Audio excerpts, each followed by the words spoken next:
네, 증시 대담입니다. 국내 증시가 내부 모멘텀은 그렇게 좋진 않지만 외부의 환경에 의해서 특히 이제 미국의 신고가 행진이 이어지면서 겨우겨우 2,700까지 앞두고 있습니다. 마이크론 실적이 반도체 반등을 일으키긴 했지만 2,700을 더 넘어설 수 있을지는 약간은 미지수입니다. 실적이 뒷받침이 돼야 될 텐데 우리 증시 아직은 좀 힘이 약한 상태인데요.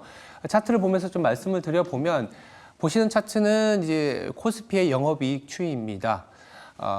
분기 그리고 이제 연간에 대한 실적 추이인데 보시면 아시겠지만 3분기 이후에 둔화되고 있는 모습이 나타나고 있고 가파르게 9월 들어서는 3분기와 4분기에 대한 추정치가 6조 원 가까이 하향 조정됐습니다. 대부분 반도체에서 하향 조정됐다라고 보시면 될 것 같고요. 그러다 보니까 24년 그리고 25년에 대한 추정치도 하향 조정되고 있습니다. 이러면 주가가 오르지 않아도 밸류에이션이 높아집니다.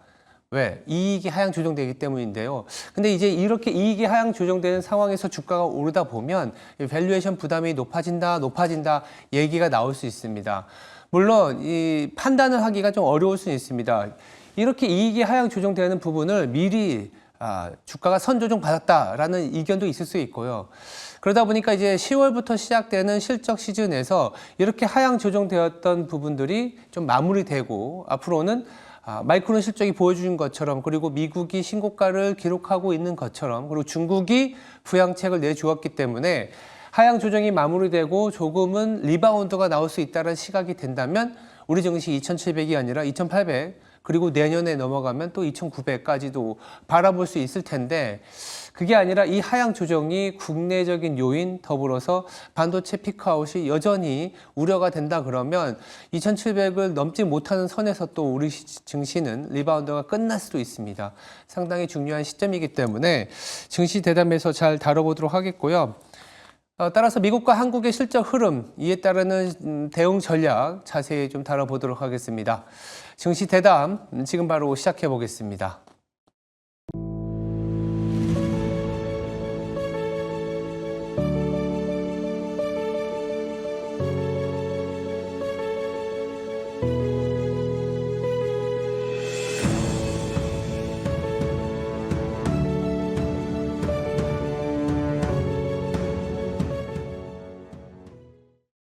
네, 증시 대담 이어가겠습니다. 자리에 정다운 LS증권 수석연구원 나와 있습니다. 안녕하세요. 네, 안녕하십니까.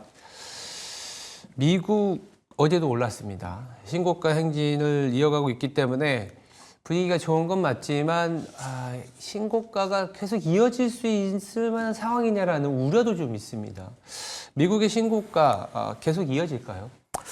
네, 저도 사실 좀 고민스러운 부분이기는 한데 저는 네. 일단 조금 회피하는 발언일 수도 있겠지만은 최소한 좀 상승 탄력이 둔화될 가능성이 높지 않나 이렇게 좀 생각을 하고 있습니다.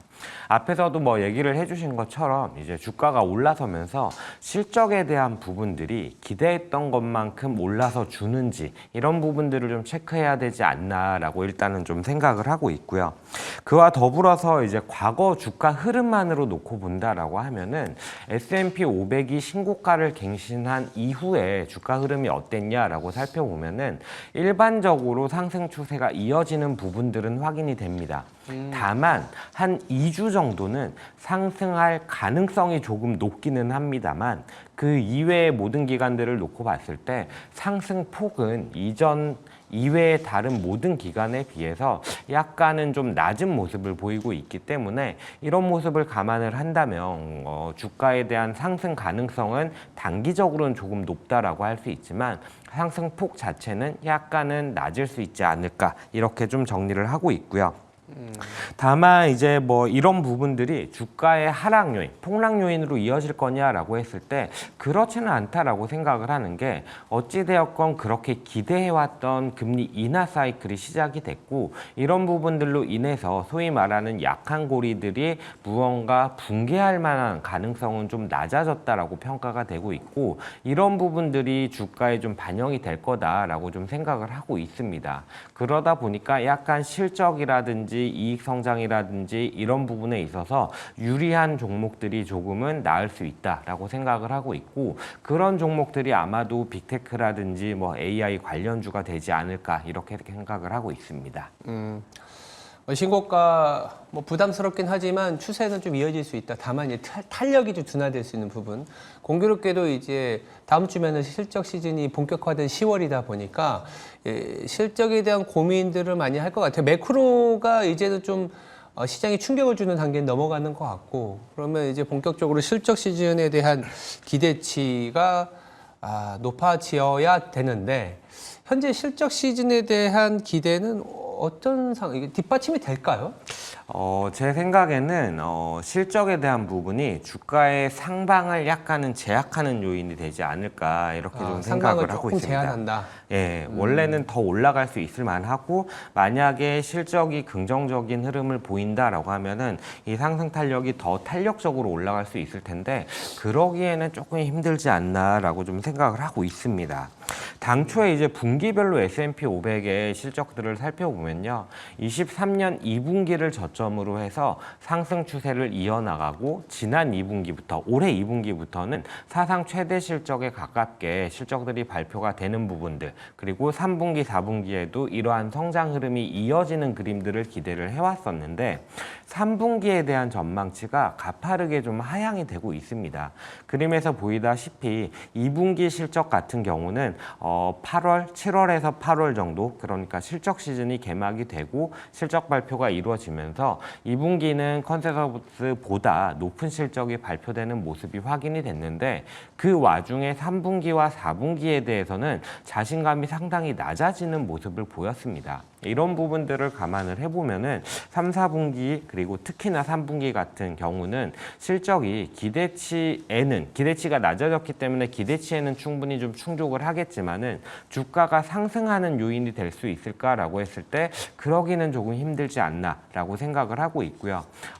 특히나 이제 3분기 실적 시즌이 개막이 된다라고 했을 때 4분기와 또 이제 내년 실적에 대한 부분들까지 컨센서스를 좀 낮추는 요인이 될 수 있다는 점을 조금은 감안을 해야 되지 않을까라고 생각을 하고 있습니다.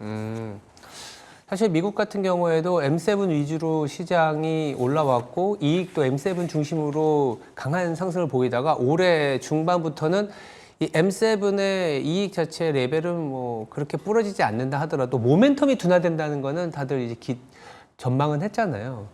그에 반면에 오히려 그동안에 좀 부진했었던 M7 이외의 기업들이 올라와 주면서 올해 하반기는 미국은 좀 M7 이외의 뭐 S&P 473 이런 얘기들도 하는데, 그 S&P 473 기업들의 컨센서스는 어떤 상황이에요? 네, S&P 493개 종목들이 아무래도 M7보다는 경기 환경에 보다 민감한 실적 흐름을 보입니다. 네. M7이 왜 M7이고 이렇게 매그니피센트라는 말까지 붙였냐라고 하면은 뭐 워낙 잘 아시겠지만은 혁신을 주도해왔고, 그 혁신을 바탕으로 그들만의 성장 스토리를 시연해 나가고 있기 때문에 사실 또 M7이라는 이름까지 붙은 그런 종목들이라고 볼 수 있는데, 그런 만큼 또 분기별 이익 컨센서스 추이를 보면은 앞에서 살펴봤던 S&P 500과는 상당히 상이한 모습을 보여줍니다. 뭐 부침이 없이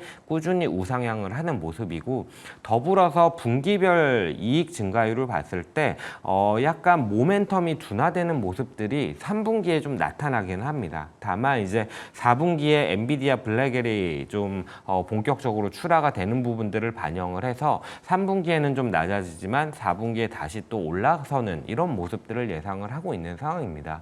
그러다 보니까 M7이 가지고 있는 성장 스토리는 여전히 좀 유효한 게 아닌가라고 좀 생각을 하고 있고요. 마그니피센트 7을 제외한 S&P 493개 종목을 살펴봤을 때에는 그래도 기존에 기대하고 있는 부분들이 뭐냐라고 했을 때에는 저는 비용 효율화에 대한 부분들을 바탕으로 실적이 좀 개선이 되지 않을까라고 생각을 하고 있는데, 저도 약간은 좀 충격으로 받아들였던 부분이 있습니다. 그게 뭐냐면은 지난주에 실적을 발표한 페덱스였는데, 페덱스가 실적을 발표를 했는데 주가가 상당히 좀 안 좋았습니다. 맞아요. 네.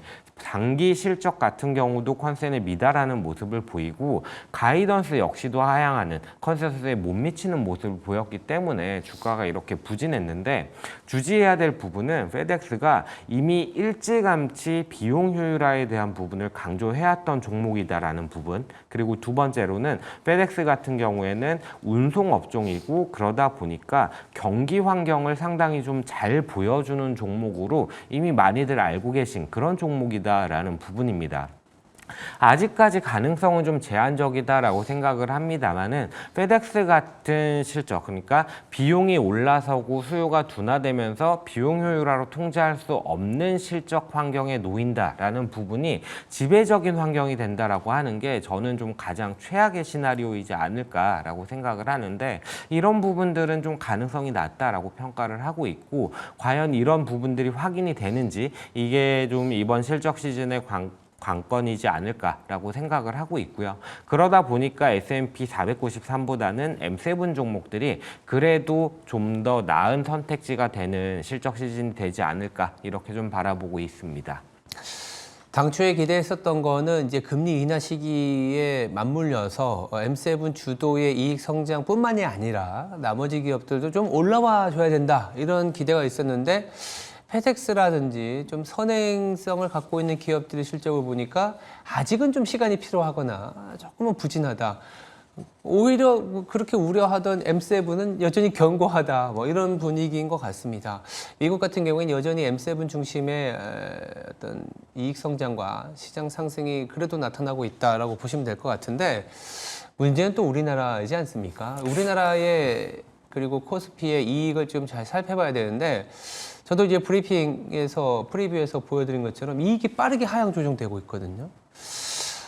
코스피 지금 컨센서스 다시 한번 짚어볼 필요가 있을 것 같습니다. 네, S&P 500 같은 경우를 보여드렸다시피 한국 역시도 비슷한 흐름들을 보이고 있습니다. 3분기, 4분기 실적이 성장해 나가고 사상 최대 실적을 향해 나아간다라는 컨센서스 자체는 동일하게 나타난다라고 보시면 될 것 같은데, 한국은 뭐 앞에서도 보여드렸고 지금 그림에서 나오다시피 최근 들어서 9월 들어서 이 컨센서스 하향이 좀 본격화되는 그림들이 나타나고 있습니다.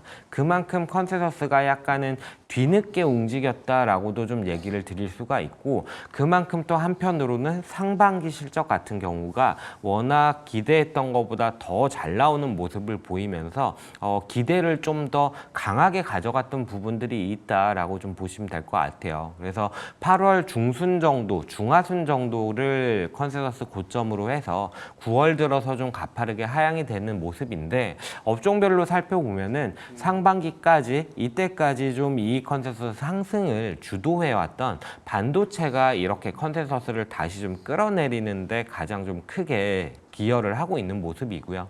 반도체 이외에도 다른 업종들도 좀 그런 것들이 있는데, 에너지라든지 화학, 그리고 역시나 또 우리나라 이익단을 좀 긍정적으로 끌어왔던 자동차도 약간은 컨센을 하향시키는 업종으로 작용을 하고 있고요.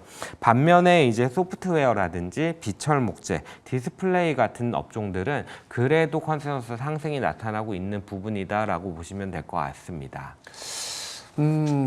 일단은 우리나라 뭐 좋게 보면 이런 이익 하향 조정을 좀 선조정 받아갖고 부진한 거 아니냐라고 하겠지만, 또 한편으로는 면면을 뜯어보니까 이 하향 조정되는 부분들이 바로 또 분위기 전환을 해줄까라는 고민이 있습니다. 향후에 대한 우리 코스피 실적 성장은 뭐 기대해 볼 만한 상황인지 어떻게 보세요? 네, 실적 성장이 25년도가 뭐 가까운 미래가 되겠죠. 그렇죠. 25년도에 대한 실적 성장이 좀 잘 나올 거냐라고 했을 때 약간은 좀 쉽진 않아 보인다라고 좀 평가를 하고 있습니다. 24년도 같은 경우는 워낙 또 기저효과가 있었기 때문에 사실 또 실적 성장이라는 부분이 좀 더 두드러지게 나타날 수 있었던 환경인데, 그만큼 이제 24년도에 올라섰기 때문에 25년도에는 기저효과 없이 순수하게 좀 성장을 해나가야 되는 그림인데, 그러려면은 일단 우리나라에서 일단 상반기에 초기에 좀 이렇게 실적을 주도해왔던 수출을 주도해왔던 게 미국향 수출 모멘텀인데 이런 부분들이 이어질 수 있을지 약간은 걱정이 되는 상황이고 그러면은 한편으로 미국과 거의 동일한 비중으로 우리나라가 수출을 하고 있는 중국 쪽을 바라봐야 되는데 중국 쪽이 또 괜찮을 거냐? 당장은 이제 부양책이라든지 증시 안정책이라든지 이런 부분들 때문에 주가는 좀 강하게 반영을 하고 있는 것 같습니다만 그럼에도 불구하고 구조적인 중국의 경기 환경을 바라봤을 때 조금은 더 체크를 해봐야 되지 않나라고 생각을 하고 있어서 25년도 실적 성장이 녹록치는 않을 것 같다라고 좀 평가를 하고 있습니다. 알겠습니다. 일단 우리나라 같은 경우에는 가장 중요한 지표가 수출 지표이고 우리 수출이 20% 미국과 중국으로 향하고 있는데 중국은 여전히 수출이 좀 부진한 상태. 미국은 좋았지만 지금 고용이나 소비가 약간은 슬로워지고 있기 때문에 우리나라에 미치는 어떤 실적에 대한 영향은 다소 미국보다는 조금 더 부정적일 수는 있다. 이렇게 정리해보고 가겠습니다. 이제 좀 있으면 10월입니다. 다음 주엔 10월. 우리는 좀 약간 소위 말하는 퐁당퐁당 휴가가 있긴 하지만 10월에 들었었을 때 우리가 주목해봐야 될 증시 이벤트가 좀 있을 것 같거든요. 어떤 게 좀 있을까요? 네, 총 세 가지 생각을 하고 있습니다. 우선 뭐 매월 발표되는 주요 경제 지표들이 그렇죠. 있을 거고 두 번째로는 뭐 앞에서 많이 다뤘던 3분기 실적 시즌 그리고 마지막으로는 미국 대선이 11월 초에 있기 때문에 이 부분을 앞두고 또 이제 지지율에 따라서 좀 움직이는 모습들이 있을 것 같다라고 보여지고요. 매월 초 발표되는 주요 경제 지표들 중에서 뭐니 해도 가장 중요한 거는 고용 지표이지 않을까라고 생각이 되고 더불어서 ISM 제조업 지수 역시도 좀 중요하게 작용을 할 것 같습니다. 금리 인하 사이클에 접어든 만큼 만약에 경제 지표가 좀 둔화되는 그림이 나타난다면 다시 한번 또 경기 침체에 대한 우려들이 고개를 들 수 있는 환경이라서 이러한 지표들을 좀 주목을 해봐야 된다라고 보여지고 실적 시즌 같은 경우는 이제 10월 11일에 금융주를 시작으로 개막이 되는데 말씀드렸다시피 종목 확산을 좀 지지해 나가는 실적 시즌은 아닐 것 같다라고 말씀을 드리고 있고 마지막으로 대선 같은 경우는 지지율 격차가 워낙 좀 좁혀져 있는 상태이기 때문에 시장에서는 색깔 변화라든지 혹은 좀 더 변동성이 발생할 수 있는 부분이 될 수 있다라는 점 감안하시면 좋을 것 같습니다. 네, 지금의 상승 추세가 확 무너지고 이런 건 아니지만 하나하나 챙겨봐야 될 게 상당히 많은 10월인 것 같습니다. 네, 지금까지 LS증권의 정다운 수석연구원이었습니다. 말씀 감사합니다. 네, 감사합니다. 네, 시장 정리해 보겠습니다. 간밤에 미증시 또 3대 지수 상승 랠리를 보여주면서 우리 증시에도 또 훈풍이 불어올 수는 있긴 하겠습니다만 사실 마이크론 서프라이즈 효과는 먼저 우리 시장이 반영을 했고 우리 시장 어제 코스피 기준으로 2% 후반, 3% 가까이 급등을 했기 때문에 간밤에 미증시에서의 효과는 조금은 오늘 우리 시장에는 반영하지 않을 수도 있습니다. 그래도 간밤에 미국의 지표 중에 고용도 그렇고요. 투자와 관련된 지표가 상당히 잘 나왔습니다. 매주마다 나오는 신규 실업 청구 건수, 경착륙에 대한 우려를 거의 불식시키고 있고요. 그리고 이제는 미국에서 굉장히 중요한 지표가 이제 투자와 관련된 지표입니다. 이를테면 간밤에 내구재 주문이 나왔는데 기업들이 투자를 하면 어떻게 될까요? 고용이 유발이 되기 때문에 투자 지표가 개선된다면 앞으로 이 경착륙이 아니라 연착륙 나아가서는 오히려 경기가 회복돼서 상승할 수 있다는 기대를 줄 수 있는데 미국 증시는 그에 보답이라도 하고 답변을 주는 것처럼 상당히 좋게 나왔습니다. 내구재 주문 잘 나왔다는 점에 주목하시면 될 것 같고요.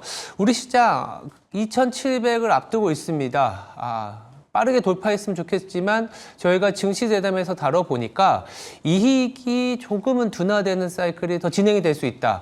그리고 10월 초에 삼성전자 가이던스 발표도 있기 때문에 그 시즌까지는 조금 이익 하향 조정이 진행이 될 수 있기 때문에 상망이 조금 제한될 수 있다는 점 저희들이 챙겨봤습니다. 그러다 보니까 우리 시장은 좀 주도주가 부재한 상황에서 빠르게 업종이 순환되는 그런 형태를 보여주고 있는데 어제 상당히 올랐기 때문에 오늘도 오른다 이런 게 아니라 어제 소외되었었던 업종이 오늘은 조금 좋아지는 그런 국면일 수 있습니다. 보니까요 어제 좀 소외받았던 업종 다 같이 오르는데 어제 소외받았던 업종이 보니까 조선주라든지 화장품이라든지 우주방산과 같은 업종이었습니다. 이런 업종이 올라간다라기보다는 어제 좀 소외를 받았던 상황이었는데 시장이 가파르게 올라갔으면 좋겠지만 이익 때문에 좀 닫혀 있다 그러면 상대적으로 소외받았던 업종이 오늘은 좀 힘을 받을 수 있는 상황이지 않겠냐는 측면에서 말씀드려봤습니다. 네, 지금까지 앵커 브리핑이었습니다. 오늘 하루도 성투하시기 바랍니다. 감사합니다.